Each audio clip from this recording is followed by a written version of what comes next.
All right, guys, thanks for joining us this afternoon.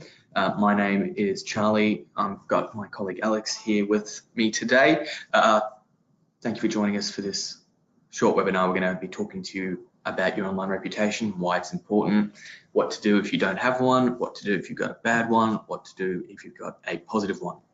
So let's jump into it. My name is Charlie, as I mentioned. I'm on the account team here. I've also got Alex with me. Hi guys, Alex here, also an account exec here at Melbourne Trustpilot. We've got this questions tab over on the right under questions. Ask away. We'll get together at the end. We'll answer a few of them. If we can't get to yours, if we're running out of time, we'll be sure to follow up on email or via a phone call. So today we're going to be running through why an online reputation is important. We're going to tell you how to survey the landscape and see what's out there, and then what to do if you don't have a reputation, if you've got a bad one, or if you've got a good one. Okay, so about Trustpilot. So some of you may already know a bit about us, some of you may have never heard of us before. So with Trustpilot, we're a multinational brand that's bridging the gap between consumers and businesses. So we started in 2007, so we've been around 11 years now. So we operate on the ethos of trust and transparency. Trustpilot can help consumers to decide who to buy from by showcasing their reputation, and it can also help companies to build their online reputation and to help them to grow as a company. So some figures about Trustpilot. So globally, we've collected over 47 million reviews now. We're collecting over 1 million reviews, new reviews each month. So a review is left with Trustpilot every 3 seconds. And we've got 230,000 companies actually being reviewed on Trustpilot. So it's a huge number of reviews, which is only growing every month, which showcase the importance of reviews in this day and age. Now we're going to go through why you should even care about having an online reputation. Some of you are probably joining us today because you already have something of an idea and want to learn a bit more. Some of you might just be a little bit curious as to what it's all about. Others might have just received an email or a phone call from one of us in the past and want to know what we're trying to get to you about.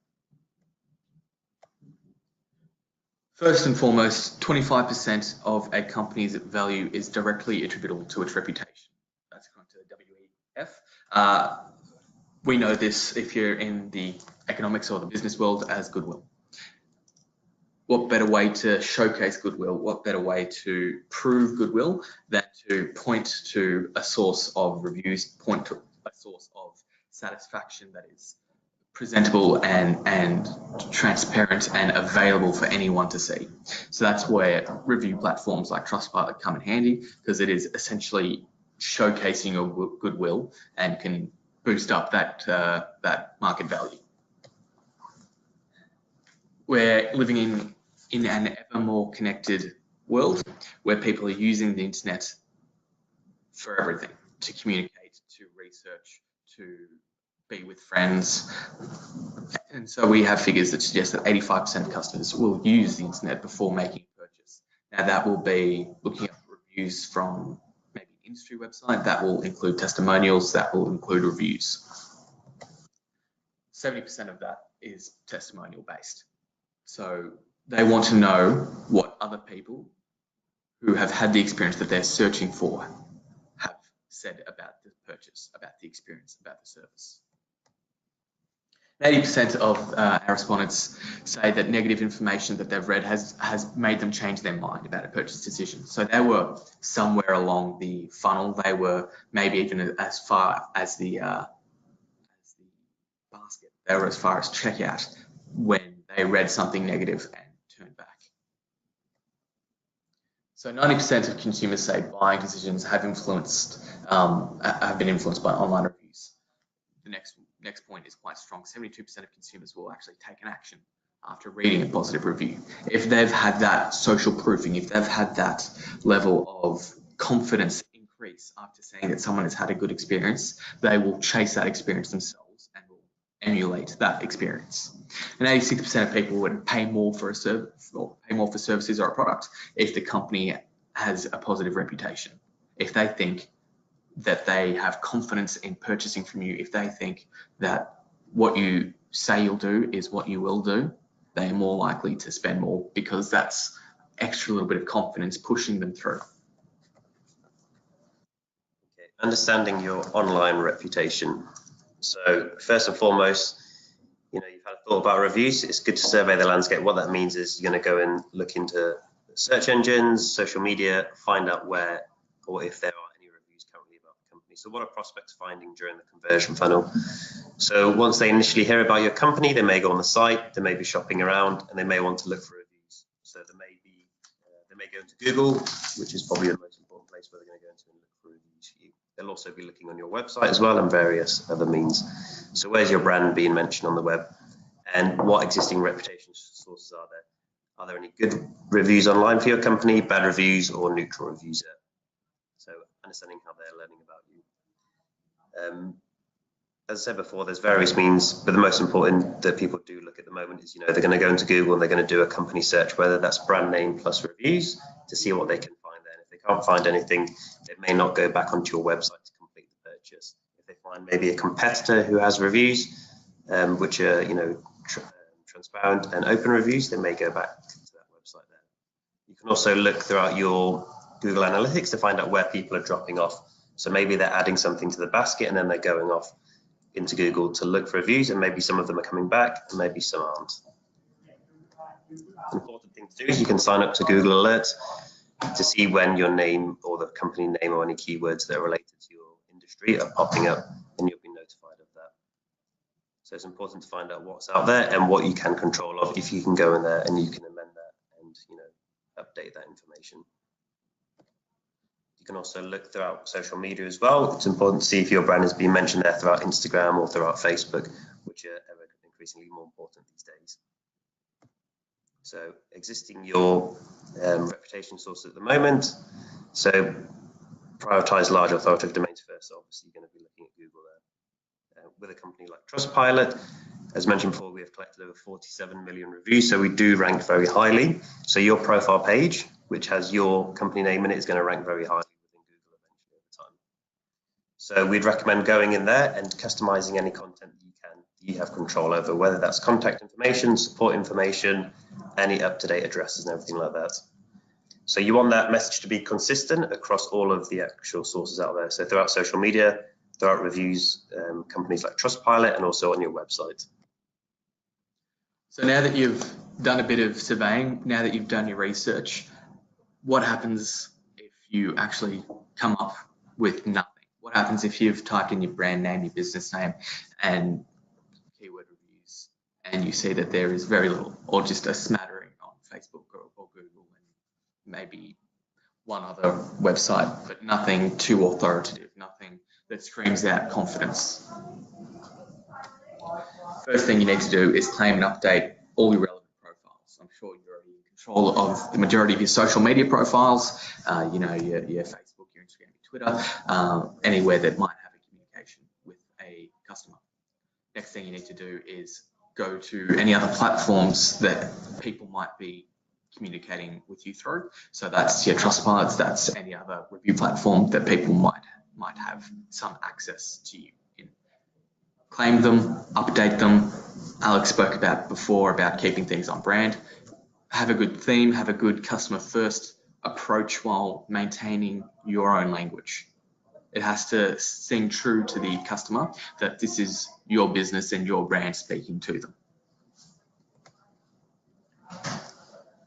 So where are they actually seeing you? Can you have the capacity to respond to them?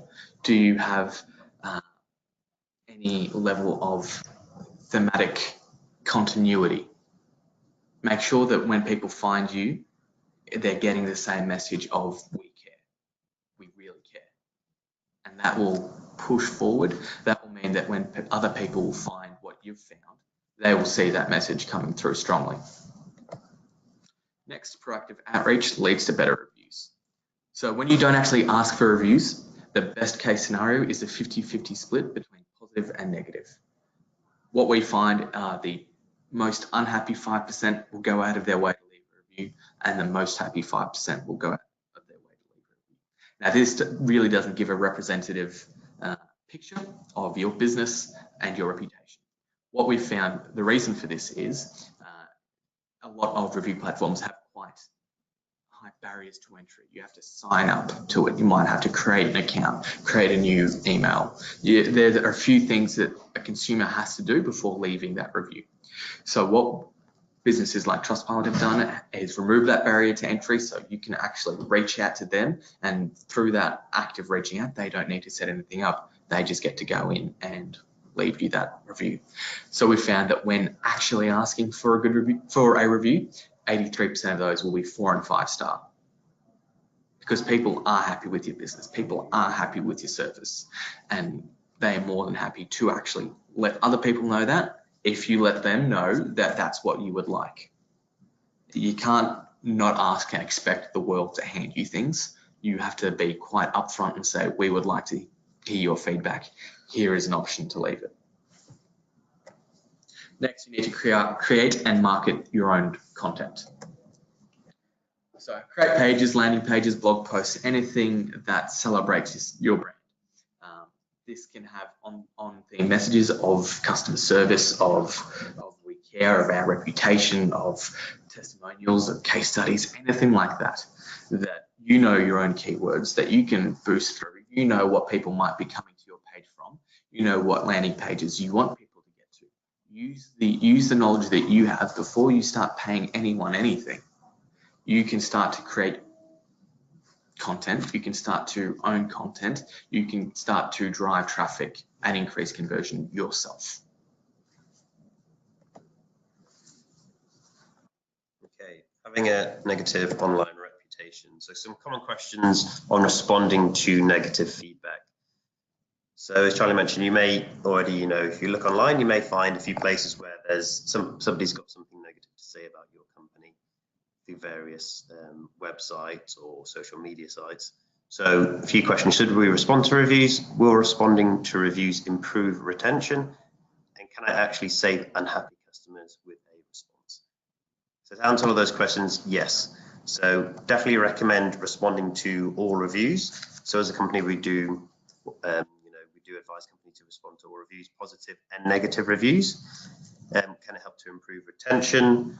So definitely. So with Trustpilot, if somebody has left a negative review and you do go in there and you do address that concern and you sort that out, whether it's an issue with the shipping or the product or it's the wrong size or something like that, you can go in there and you can address that solution, and then the customer can actually go back and amend their review. So you can actually, somebody can become a brand ambassador for you. They can refer to their friends and family if they've had a good, an experience with you guys, which came out positive in the end. So you can save unhappy customers. So the content of the response from yourself as a company, we recommend to always apologize first and foremost, address their concerns directly, and you can give them a phone number or an email address for support, where they can follow up basically with that actual issue, and you can sort that out for them. And yeah, so with Trustpilot, we do give you the ability to respond to all reviews. And if you want to create a message that you want to sort of copy and paste, or you want to amend it and do it per review, depending on that, you have the ability to do that. But we do recommend to keep the message consistent. So after resolving the problem, as I said before, you can ask for an updated review. So that person can go back and they can actually change their 1 or 2 star review and give you guys a 4 and 5 star review. So it's not going to be the end of the world. If somebody does that, you can still go back and change that. What happens if you actually have a positive reputation, either through building it up from nothing or turning around a negative one? First of all, you need to make sure you keep that positive one by being aware of any future or potential for negative feedback. There are several alerts you can use. If you're using Trustpilot, we have our own system where you can get an email or another notification that lets you know when you get a 1 or a 2 star review. Other systems will have their own ways of doing it, but Trustpilot just has a simple email. Be proactive about managing them and responding to them. As Alex just spoke about, it's important that you address their concern directly, wear it, don't try and turn it back around on them. Wear that negative feedback and say, look, we made a mistake. How do we fix this? And pick your battles as well. Focus on the high traffic respected platforms. Look at where there is some domain authority. Look at where there is a reputation for trust. Look at where there is a reputation for genuine consumer feedback. If a website has angry, pissed off, upset in the domain itself, it's not going to be somewhere you need to focus on. Don't die on that hill. Go somewhere else. Go to where there is a community of reviewers and businesses who work together.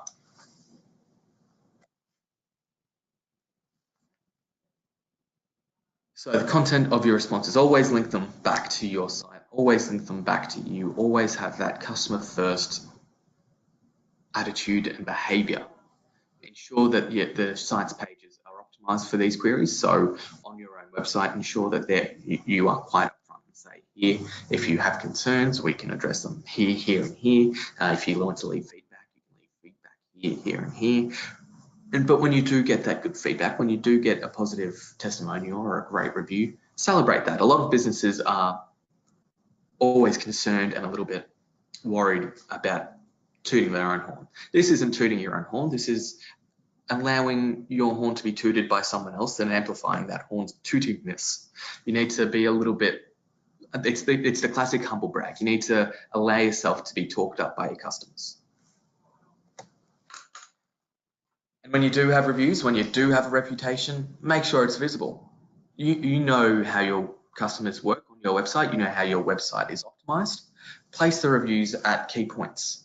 Maybe if you have a system with pop-ups when you think someone might be going off the page, have a review there. So you're leaving, don't leave, here's a good review. Or if you know you have an issue with cart abandonment, make sure you have some of those reviews maybe being shown at the actual checkout, so people have that extra little nudge in all the right ways. What you want to be trying to do is just plug up as many holes in the funnel as possible with trust, with security, with there's a reason to purchase from us. Alex spoke about before on the importance of responding to negative reviews. It's just as important to respond to positive ones. It shows that you care. It shows that their enthusiasm for your brand isn't going to be rejected, isn't going to be ignored. It's going to be welcomed, loved, and reciprocated. Lead to hopefully retention rates, lead to return business, leads to higher lifetime value of that customer. And don't forget the 3 stars. So we've got the positive message, we've got the negative message. Don't forget the ones in the middle. They're quite often the ones that will be the easiest to turn around, the easiest to get back to the 5-star and buying from you again.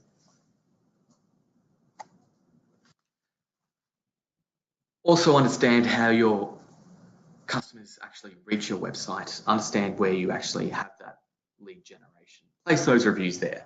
Place those reviews through Facebook, through Google, through any of those search websites where people will know your brand.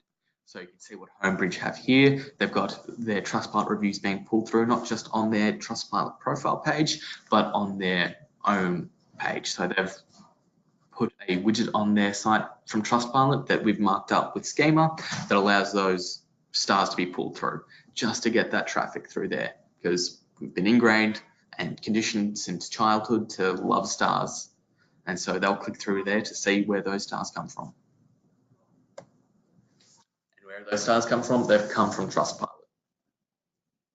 So they've gone through and they've seen, I'm here because I saw stars. I want to double check those stars. There are those stars. They're not trying to pull any wool over the eyes. They're not trying to lie to you. They're just presenting the facts as they are. Okay, so coming towards the end of the webinar now, a few key takeaways. So understanding how you consumers learn about you. It's important to understand what people are searching in Google or social media and what's already there about you as a company through different review platforms or different websites. So going in there and optimizing your reputation sources, going in there and see what information you can update and if you can respond to reviews there. Proactive outreach leads to better reputation. So Charlie mentioned earlier, reaching out to all of your customers, you're definitely going to get a lot better response and more reviews collected than simply waiting for organic reviews.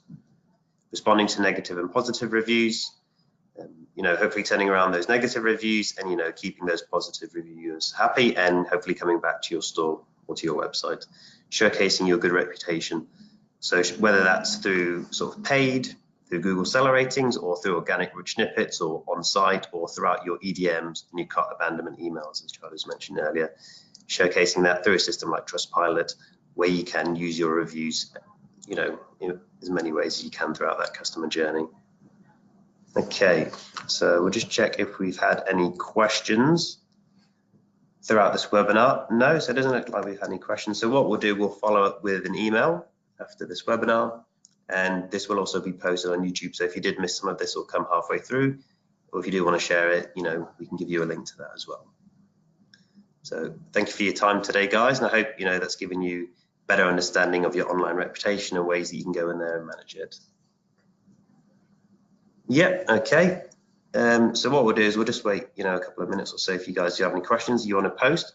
So you can type those into the question box there, and then we can respond to that for you guys.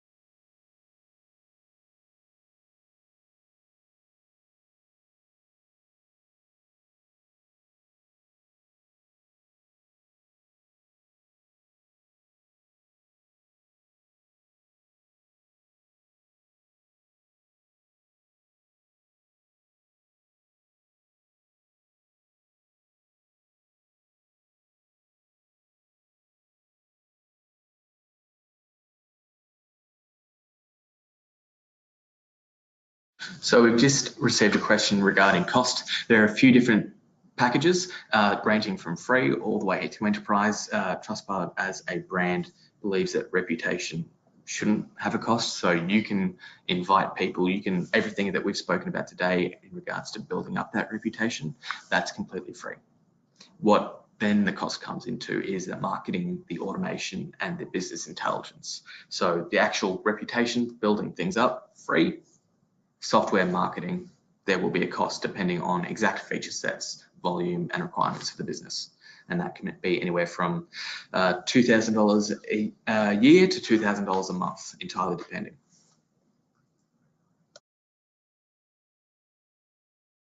So if you want to claim your profile page to begin that free, you're allowed to go onto the For Companies site of Trustpilot, and you might already have one that a customer has set up. You can claim that one just by entering in the required information, or you can build it up from scratch. And that's just going into it and logging in and creating a profile.